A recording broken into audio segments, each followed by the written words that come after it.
All right, so I wasn't sure how this was going to go when I got it because this is a tie-in book. So this is a book that you technically don't need, right? But nonetheless, it was still pretty good. Hunted is going to be big. So check this out. They have the checklist here, and it's all Amazing Spider-Man.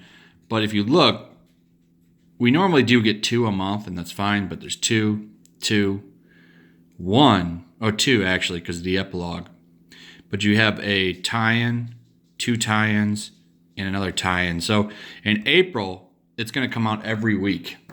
Normally, I would say that's too much, but this has been pretty good so far by Spencer. I think it's going to be a really good event. Like, this was really well written. It had damn good art. This all revolves around Felicia Hardy. If you don't know what's going on, she's been kind of a main character for a little bit in the book. She's been pretty much like really involved with Spider-Man for the past couple of issues, and they've all been pretty good. It makes me think that she's being set up to be killed off. I kind of have a feeling they're going to get rid of her just because they've been using her so much. They're using her so much for an impact. That's like how things usually go. You'll bring, because she wasn't even really around that much. She was the kingpin of crime for a minute, and then that stopped. She's legit again. But, she was in the Venom crossover that he had recently, and now she's in here quite a bit.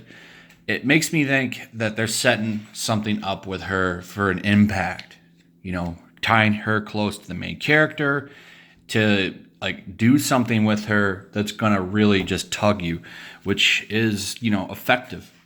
It's an effective way. I could be wrong. That's just a guess. But this whole issue, so remember in the last issue, Spider-Man was trying to track down Billy Connors towards the end, and he couldn't find him. And Felicia calls him. He's like, I'm in trouble. I need some help. Well, this shows you what was happening with there. And I was kind of like, I don't know if this is going to be good, but it turned out to be really good. So one of the things that happened in the last issue is, if you say the last issue or the issue before, the other thing is the issue before that, Spider-Man revealed who he was to her. Because if you don't know, they used to be together, there was a thing. And during, one more day, she forgot that. So what was cool is when he revealed his identity to her, all of the memories flooded back. And you get to see how that's affecting her, and it's really bothering her. You get to see some really cool.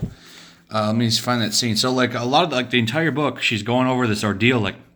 She hasn't thought about him in 10 years, or however long it's been since they were dating. I can't remember. I think they dated in college. Yeah, that was a college thing. And she's talking about how it's she hasn't really thought about it in so long, and now the memories are all flooding back. And I really get the feeling that Nick Spencer knows what he's doing with the history. So when he was taking over this book, and he's done a great job, really. I have to still give it up to the guy. He's done amazing work on Amazing Spider-Man. There's 2 theories I have. It's either legit good, which I think it is legit good. It's been consistently good now for 16.1 issues. Or it's that Dan Slott was so mediocre for 10 years that we're so happy to have something else. But I think it's legit been pretty good. This feels like Spider-Man, whereas with Dan Slott, it did not at all.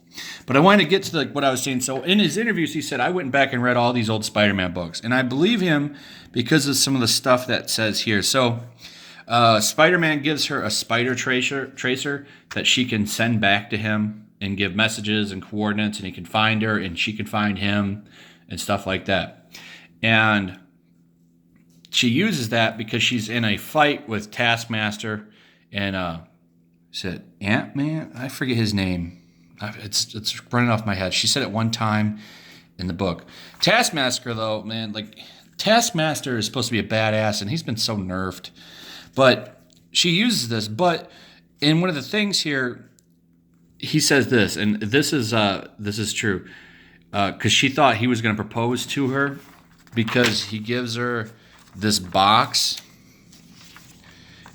and it had the spider tracer. She thought that he was going to propose, and he didn't. He was having a joke with it, And she acts all mad about it. And she's like, oh, like you'd even be up for that, like with getting married. This is from the lady who up until a while ago wouldn't even let me take off my mask when we slam. So that's an interesting bit of lore that I have always found funny. So originally when they were hooking up, it was just Black Cat and Spider-Man. She wouldn't let him take his mask off because the idea of who he was repulsive. It's been kind of a long time, but I forget if she actually knew who he was or not at the time, but she would never let him take his mask off. I think he just rolled it up so they could kiss, but literally like half his mask was on.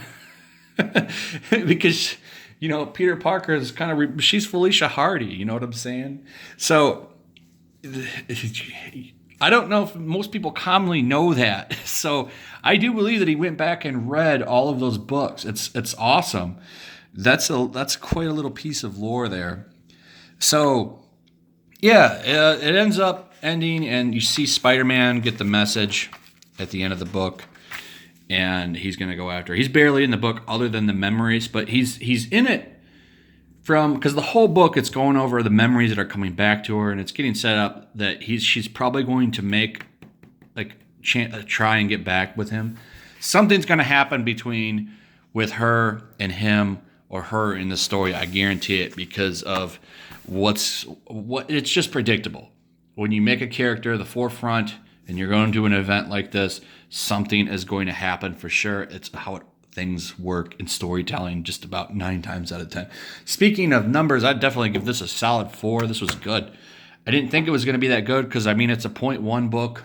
And, you know, you never know. But Spencer, man, he's been on a roll with this. Redemption is true for Spencer, I'm telling you. So, yeah, that's pretty much it. And it's 4 out of 5. I know some people, I don't do 1 out of 10. I do 1 out of 5. I think it makes it a little bit more truthful. So anyway, that's pretty much it. Check out the links in the description. Like, subscribe, hit the bell, all that good stuff. And I'll see you guys on the next one. Peace.